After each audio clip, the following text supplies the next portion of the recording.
Bonjour chers élèves, alors bienvenue avec la deuxième vidéo dans notre chaîne. Alors là, dans cette vidéo, on va travailler s'il vous plaît sur la fiche de lecture. Là, ça va être un rappel pour ce qu'on a déjà vu. Donc la fiche de lecture de la boîte à merveilles. Bon, on commence par l'auteur, ou bien l'écrivain, c'est Ahmed Safraoui. Et n'oubliez pas s'il vous plaît les majuscules. La date de naissance, 1915 à Fès. La date de décès, ou bien la date de mort, c'est en 2004 à Rabat. Alors s'il vous plaît, pour la biographie de l'auteur, alors là, les éléments dont on a besoin, sont toujours le nom de l'auteur, la date de naissance, la date de décès et quelques heures. Là, ce sont les éléments à retenir dans la biographie. Alors la date de naissance, 1915 à Rabat, à Fès, pardon, et date de décès, c'est 2004 à Rabat. Alors pour 1915, s'il vous plaît, cette date, d'accord, cette date était caractérisée par un événement historique qui a marqué l'histoire du Maroc, c'était le protectorat, le protectorat français au Maroc. Donc là, ça va être une information qu'on va utiliser dans la question concernant le contexte historique. On va la voir ici. Pour le contexte historique, d'accord? C'est-à-dire là, pendant cette période, le Maroc connaissait quel événement historique? Alors là, c'était le protectorat français au Maroc. On va voir ça après.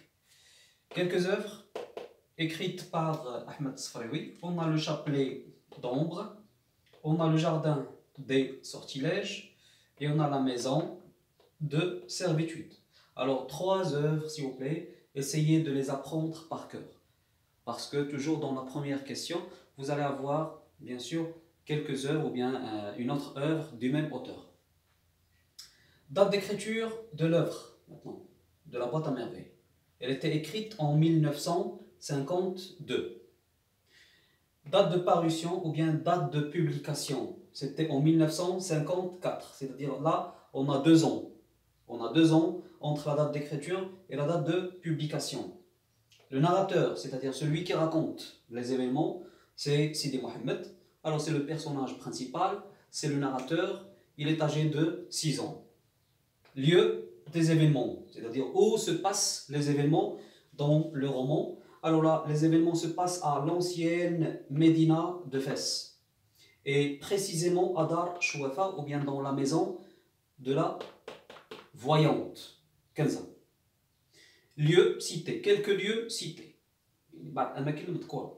On a Dar Chouafa, la plupart des événements, la majorité des événements se passent dans la maison de la Chouafa, ou bien de la voyante. On a le Msid, c'est l'école coranique. On a la maison de l'Aïcha, et l'Aïcha c'est l'ami intime de la Zoubida. On a le bain mort, alors là c'est un lieu détesté par Sidi Mohamed, par le narrateur, et il était cité au premier chapitre. On a la Qissaria ou bien un marché de tissus, c'est là où la Zoubida va accompagner son fils pour lui acheter des vêtements neufs à l'occasion de la Ashura. On a les souks des bijoutiers. Alors là, c'est là où, bien sûr, le père va accompagner sa femme, la Zoubida, pour lui acheter des bracelets. Et c'est là, bien sûr, où il va se disputer avec le dlal, avec le coursier. Alors là, les habitants de Dar Chouafa. Alors là, les habitants. Alors pour Dar Chouafa, s'il vous plaît, on a le rez-de-chaussée, on a le premier étage et on a le deuxième étage. Alors au rez-de-chaussée, le rez-de-chaussée était occupé par la Kenza, qui est la voyante, qui est la Chouafa. C'est une voyante d'une très grande réputation, très connue, d'accord, qui a beaucoup de clientes, qui venaient chaque jour, etc. Premier étage, on a une seule famille, c'est la famille de Rahma. Alors Rahma, qui était mariée à Driss Laouad, et ils avaient une fille qui s'appelait Zinab. C'est une fille âgée de 7 ans. Deuxième étage, on a 2 familles. On a la famille de Fatma Bziouia et Allel, le jardinier. D'accord? Alors faites attention s'il vous plaît à Allel, parce qu'on a 2 Allel dans l'œuvre. On a Allel, le jardinier, c'est le mari de Fatma Bzioya. Et on a Allel le Fournier, c'est le mari de Lalla Khadija, la sœur de Rahma. Deuxième famille, c'est la famille du narrateur. Lalla Zoubida, c'est la mère, Sidi Abdeslam, c'est le père, et Sidi Mohamed, c'est un enfant de 6 ans. Alors là, c'est le narrateur, c'est le personnage principal. Donc là, ce sont les habitants de Dar Chouafa. Le temps des événements. Alors pour les événements de cette œuvre se sont passés en quelle année? En 1921. Pourquoi?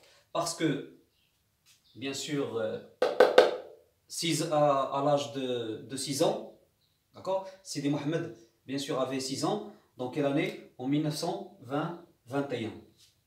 Et à cette année-là, le Maroc connaissait le protectorat français. C'était l'événement qui marquait le Maroc à cette époque. Donc pour la question, quel est le contexte historique de cette période? Alors voilà la réponse, c'est le protectorat français au Maroc.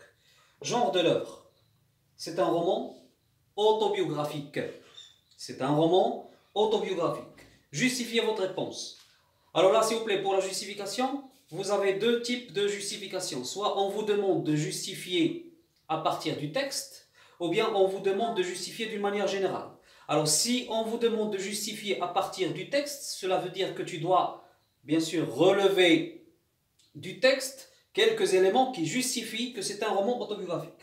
Donc, justification générale, on a s'il vous plaît 4 éléments qu'on peut bien sûr employer dans la justification. Premièrement, on a un narrateur qui parle de sa vie personnelle. On a le narrateur, Sidi Mohamed, qui raconte les événements de sa vie personnelle. On a l'emploi, ou bien l'utilisation, ou bien l'usage de la première personne, que ce soit du singulier ou bien du pluriel, je, nous, ma, mon, mes, etc. On a aussi l'auteur qui est Ahmed. L'auteur c'est Ahmed. Il diffère du narrateur personnage. Le narrateur personnage c'est Sidi Mohamed. Alors lorsque, s'il vous plaît, le narrateur, celui qui raconte, est en même temps le personnage principal, on va l'appeler un narrateur-personnage. C'est ce qu'on a ici. Regardez, on a narrateur-personnage. Donc, le narrateur-personnage, c'est Sidi Mohamed. L'auteur, c'est Ahmed. Alors là, Ahmed est différent de Mohamed. Alors là, c'est un autre élément qu'on peut utiliser dans la justification. Et bien sûr, on a un mélange. On a un grand mélange entre des événements réels et d'autres événements imaginaires, c'est-à-dire des événements qui n'ont existé que dans l'imagination du narrateur. Donc là, on a un mélange entre le réel et le fictif. Alors si on vous demande, s'il vous plaît, de justifier juste à partir du texte, donc là, je vais essayer de parler d'un narrateur qui parle de sa vie personnelle et je vais bien sûr trouver quelques indices de la première personne. Alors là, l'emploi de la première personne, que ce soit du singulier ou bien du pluriel. Alors là, pour la fiche de lecture, s'il vous plaît, là ce sont les éléments auxquels il faut faire attention, qu'il faut retenir. Alors essayez de les réviser. Vous avez déjà le document.